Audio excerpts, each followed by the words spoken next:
사랑하는 성도 여러분, 상상해 보십시오. 옛날 수동문 기억나십니까? 문을 밀거나 당기거나 아니면 옆으로 이렇게 해서 열어야 되는 그런 수동문들이 참 많았죠.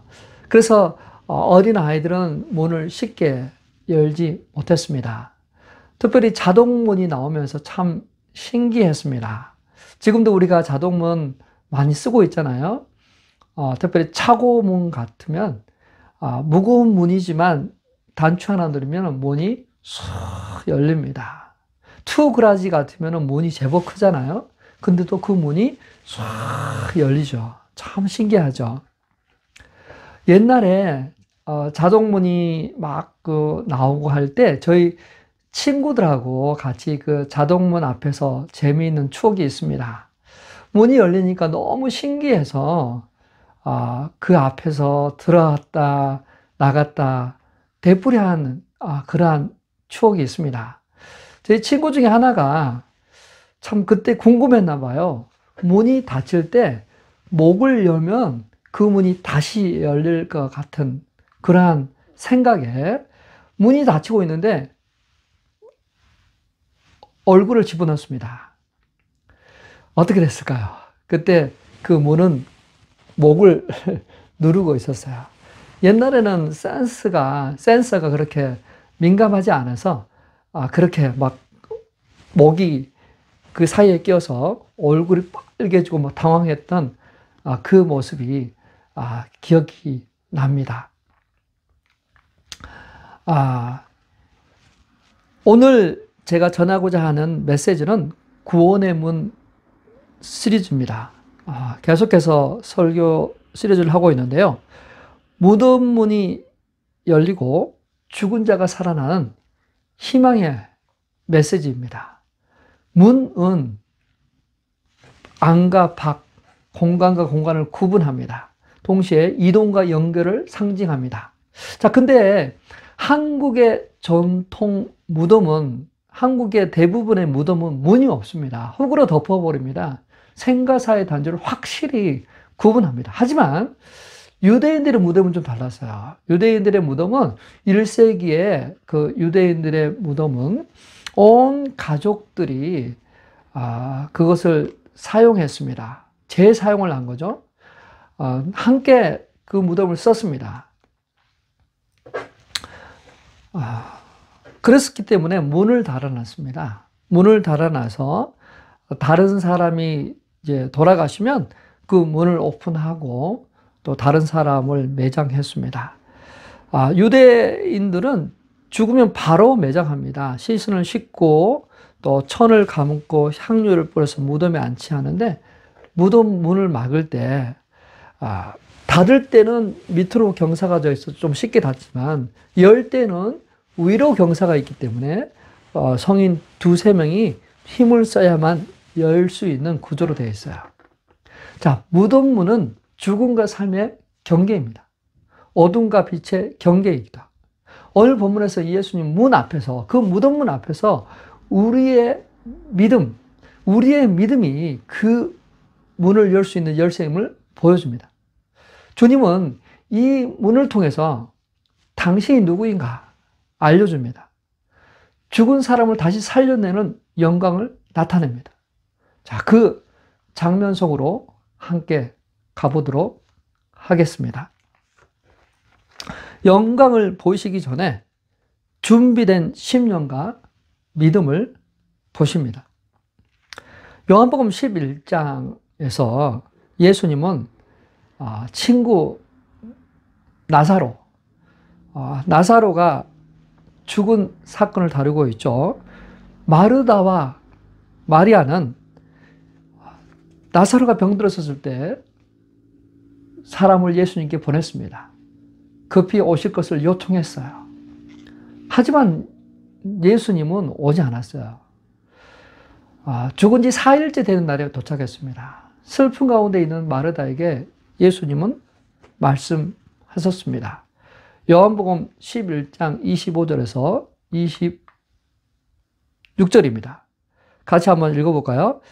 예수께서 마르다에게 말씀하셨다. 나는 부활이요 생명이니 나를 믿는 사람은 죽어도 살고 살아서 나를 믿는 사람은 영원히 죽지 아니할 것이다. 내가 이것을 믿느냐 말씀하십니다. 네, 주님은 세상에 오실 그리스도이며 하나님의 아들이십니다. 우리도 이렇게 고백하죠. 그러나 다시 한번 깊이 생각해 보면 이 말이 마치 정답과 같고 또 추상적이고 또 미래적이라는 것을 볼 수 있어요. 마르다의 말을 보면 다시 보면 예, 주님 믿습니다.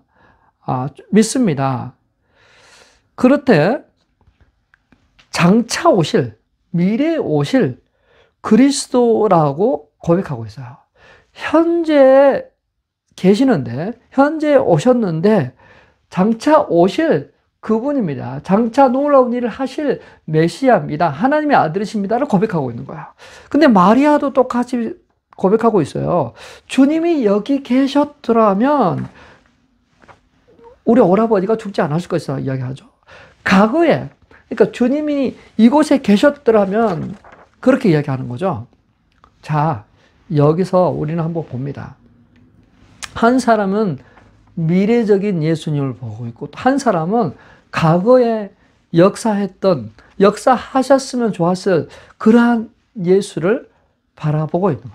지금 현재 예수님께서는 그곳에 계신데도 불구하고 그 현재 지금 계시는 그 주님을 바라보지 못하고 있어요.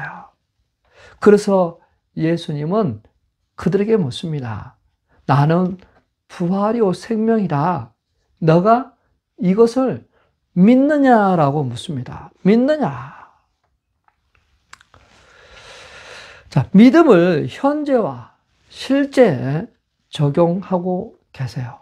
그리고 현재와 지금 상황에서 나를 믿느냐라고 묻습니다. 자, 이 무거운 문은 예수님께 장애물이 될 수 없습니다. 주님께서 문을 여시면 닫을 사람이 없습니다. 그죠? 예수님께서 손가락 하나만 열려 하면 열렸을 거예요. 예수님께서 말씀만 하시면 그 문은 자동문처럼 쓱 하고 열렸을 것입니다. 사람들이 그걸 보면 오늘날 사람들 어떻게 하겠어요? 막 스마트폰을 찍고 그걸 SNS에 올렸을 것입니다. 자, 근데요, 이렇게 예수님이 행하신 그 표적으로 인해서 과연 사람들의 삶에 변화가 일어났었을까요? 표적은 다 믿음으로 연결되지 않습니다. 믿음을 끌어올리는데 조금은 도움이 될 수 있지만 그게 결코 그 사람들로 믿음의 사람들로 이끄지 않아요.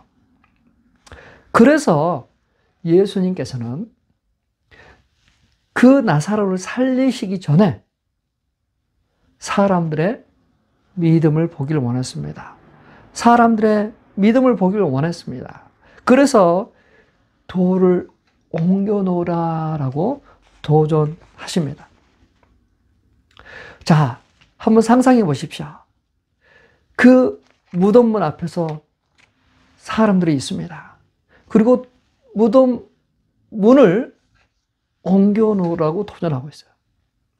누구보다도 가장 그 오빠의 생명을 이해하고 다시 살아날 것을 원하는 마르다가 이렇게 이야기합니다. 죽은 지 사흘이나 됐습니다. 나흘이나 됐습니다. 이미 냄새가 납니다. 너무 늦었습니다. 우리는 그 자리에 있었다면 어떻게 반응할까요? 우리도 순종하지 못하도록 하는 장애물이 참 많습니다. 때론 그것이 상식과 이론입니다. 너무 늦었다. 또 간섭과 문화가 장애물이 되기도 합니다. 부정적인 생각이 장애물이 되기도 합니다. 나의 신념과 나의 주장이 장애물이 되기도 합니다. 과거의 경험과 상처가 장애물이 되기도 합니다. 이 모든 것이 순종을 막는 장애물이 됩니다. 하지만 예수님은 단호하고도 부드럽게 말하세요. 이 돌을 옮겨 놓으라. 내가 믿으면 하나님의 영광을 보리라. 자, 돌을 옮기는 것은 사람의 몫입니다. 나사로를 살리는 것은 예수님의 몫입니다. 이 부분을 우리가 혼돈할 때, 이 경계선을 우리가 혼돈할 때 우리는 행동하기를 주저합니다. 내가 믿으면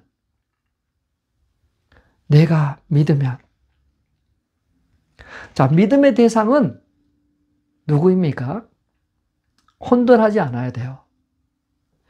내가 믿으면 나가 아니라 우리 주님을 믿으면 우리는 주님의 영광을 보게 될 것입니다. 나를 보면 그게 불가능할 것처럼 보이지만 주님을 보면 그것이 불가능한 것도 아니에요. 가능합니다. 그래서 우리는 믿음의 대상을 혼돈하지 않아야 돼요.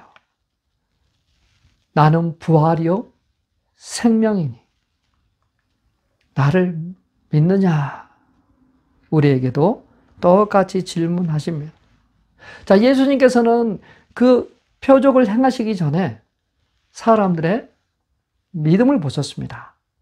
가나 혼인 잔치에서도 보셨잖아요. 포도주가 떨어졌을 때 순종하는 그 종들을 보셨습니다. 혈루병 든 여인, 그 옷자락만 만져도 병이 나을 것이라는 그 믿음을 보셨습니다. 말씀만 하십시오. 내 종이 낫겠습니다. 고백하는 백부장의 믿음을 보셨습니다. 그 주인의 상에서 떨어지는 은혜라도 베풀어 주십시오. 고백하는 그 이방 여인의 믿음을 보셨습니다. 이들의 공통점이 무엇입니까? 주님의 능력을 믿었습니다. 그 믿음으로 입술로 고백했습니다. 행동으로 나타났습니다. 삶으로 나타났습니다. 오늘 우리의 삶에서도, 가정에서도, 직장에서도 우리의 믿음이 나타나기를 바랍니다. 믿고 행동하지 못하도록 가로막고 있는 장애물을 제거하시길 바랍니다. 이제 주님께서 우리를 보십니다. 믿음을 보십니다. 영광을 드러내기 전에, 하나님이 응답하시기 전에 우리의 믿음을 보십니다. 무엇입니까? 무엇이 반응하지 못하도록 가로막고 있습니까? 그것들을 오늘 허물어버리는, 제거하는 그런 복된 날 되시길 주님의 이름으로 축원합니다. 두 번째, 주님은 그 영광을 통해서 우리를 믿음으로 인도하십니다. 사랑하는 성도 여러분, 돌이 옮겨졌습니다. 그 옮겨진 것을 보고 나사로야 나오너라 말씀하시지 않았습니다. 그렇게 선언하시기 전에 예수님께서는 기도하셨습니다. 요한복음 11장 41절에서 42절 말씀입니다. 앞부분은 좀 생략하고요. 아버지, 내 말을 들어주신 것을 감사드립니다. 아버지께서는 언제나 내 말을 들어주신다는 것을 압니다. 그런데도 이렇게 말씀을 드리는 것은 둘러선 무리를 위해서입니다. 그들로 하여금 아버지께서 나를 보내신 것을 믿게 하려는 것입니다.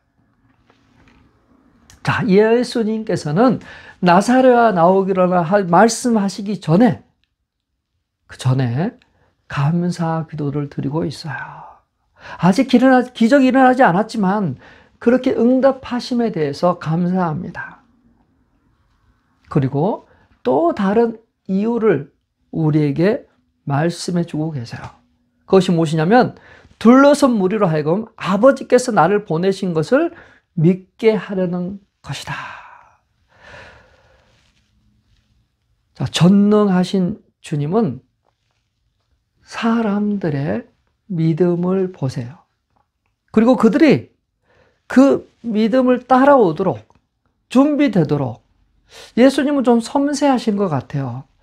빨리 진행하면 사람들이 못 쫓아오니까 천천히 그들이 언더스탠 하도록, 그들이 이해하도록, 그들이 믿고 따라올 수 있도록 그렇게 하고 계세요. 그래서 그 기도를 통해서 아버지께서 나를 보내신 것을 믿도록, 사람들이 믿도록 하기 위해서 한 번 더 그것을 말씀하고 계십니다. 자, 예수님은 권능으로 나사로를 살릴 수 있었습니다. 그러나 그 전에 사람들이 믿음으로 받아들이도록 준비하고 있어요. 사람들의 마음이 움직이도록 돌을 옮길 때까지 기다렸습니다. 옮긴 것을 보시고 또 기도하셨어요. 둘러선 무리들이 다음에 일어날 일을 믿음으로 받아들이도록 지금 예수님께서는 기다리고 있습니다. 준비하고 있습니다. 믿음이 작동하도록 그렇게 배려해 주고 있습니다. 예수님의 기도는 자신이 누구인가를 분명하게 증거합니다. 아버지께로부터 왔고 하나님의 뜻을 이루온다. 주님의 영광을 스스로 구하지 않고 아버지의 영광을 드러내시는 그러한 주님을 증거하고 있습니다. 자, 나사로의 부활은 단순한 기적이 아닙니다. 예수님의 정체성을 증명한 사건이에요. 죽은 자를 살리신 그분이 바로 부활이요 생명이라는 것을 그는 나사로의 부활을 통해서 증거하고 있습니다. 이처럼 주님은 무덤문 앞에서 믿음으로 인도하세요. 사람들에게 장애물을 제거하십니다.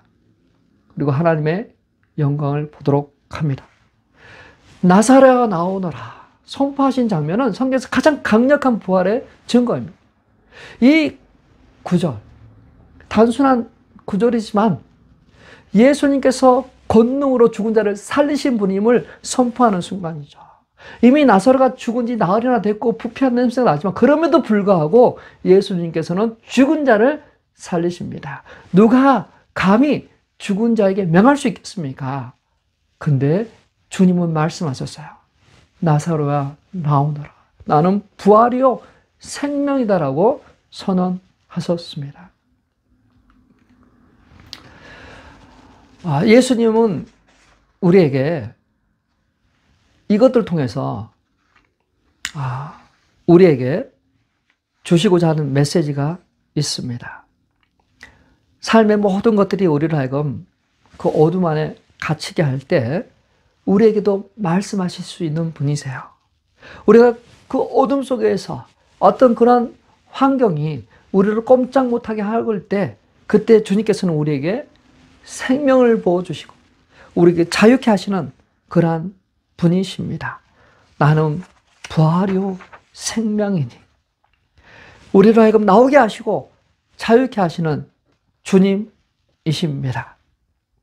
자, 세 번째로 나사로의 부활은 주님의 부활을 믿을 수 있도록 합니다. 사랑하는 성도 여러분, 나사로의 무덤문은 사람들의 믿음과 순종으로 열린 문이었어요. 그러나 이보다 더 큰 사건, 예수님의 부활을 예고하고 있어요. 나사로의 부활은 일시적 소생이지만 예수님의 부활은 죽음을 완전히 이긴 영원한 승리를 가져온 부활입니다. 예수님의 부활을 믿을 수 있도록 그 전에 나사로의 부활을 설명하고 또 증거하고 또 사람들에게 표적을 보임으로 인해서 장차 있을 예수님의 부활을 이해하고 쉽게 믿도록 그렇게 하셨습니다. 여러분 한번 상상해 보십시오. 구약 성경이 없이 신약의 예수님을 믿는다. 그게 쉽지 않습니다. 왜냐하면 그 구약에서 예수님이 메시아가 오실 것, 그거에 대한 많은 예언적인 그러한 많은 히스토리가 있어야만 그 예수님을 설명하고 이해할 수 있습니다. 자, 예수님의 부활이 있기 전에 요나의 스토리가 있고 또 죽은 나사로가 죽은 자 가운데서 살아난 걸 통해서 우리는 예수님의 그 부활을 더 쉽게 이해할 수가 있었어요. 쉽게 더 받아들일 수가 있었어요. 안식 후 첫날에 마리아가 무덤에 갔었을 때 무덤 문은 열려 있었습니다. 천사가 이야기합니다. 너희가 찾는 나사렛 예수 그리스도께서 부활하셨고 여기 계시지 아니하느니라. 예수님은 부활하셨습니까? 죄와 사망의 권세를 깨뜨리고 부활하셨습니다. 그 부활의 승리를 우리에게 누리도록 하셨습니다. 사랑하는 성도 여러분, 오늘 우리는 우리의 닫힌 그 문을 믿음으로 여시길 바랍니다. 나를 바라보지 마시고 환경을 바라보지 마시고 예수님을 바라보십시오. 예수님을 바라보시면 우리는 그 닫힌 문을 열 수가 있습니다. 열 수 있는 문을 우리는 우리 스스로가 우리가 열게 됩니다. 자, 예수님께서 나사로를 살려내실 때 일부러 그렇게 하신 것 같아요.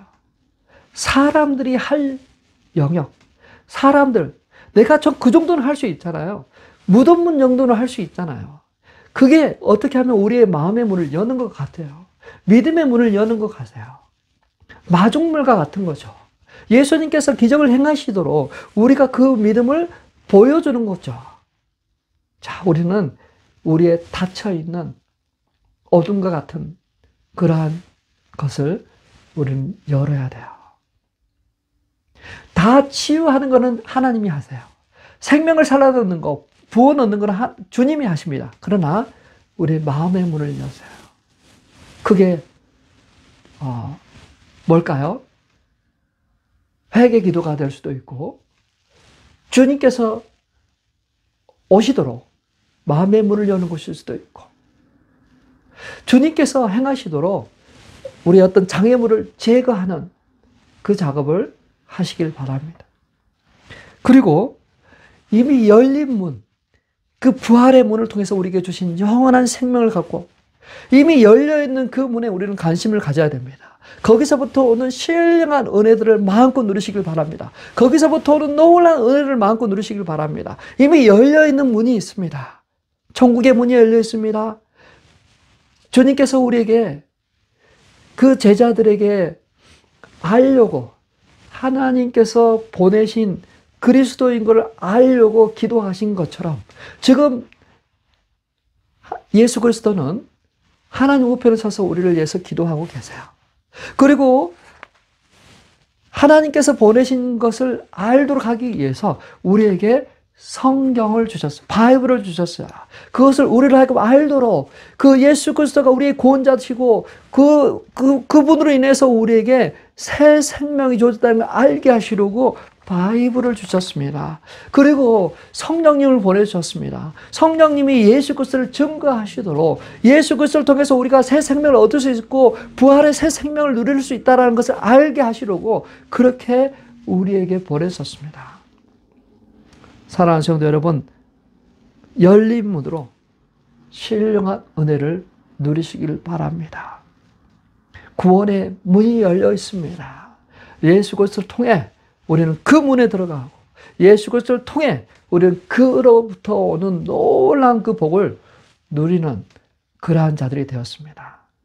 사랑하는 성도 여러분, 주 안에서 누려지는 신령한 복, 많은 복 누리고 흘러보내는 그러한 귀한 축복의 통로 되시길 주님의 이름으로 축원합니다.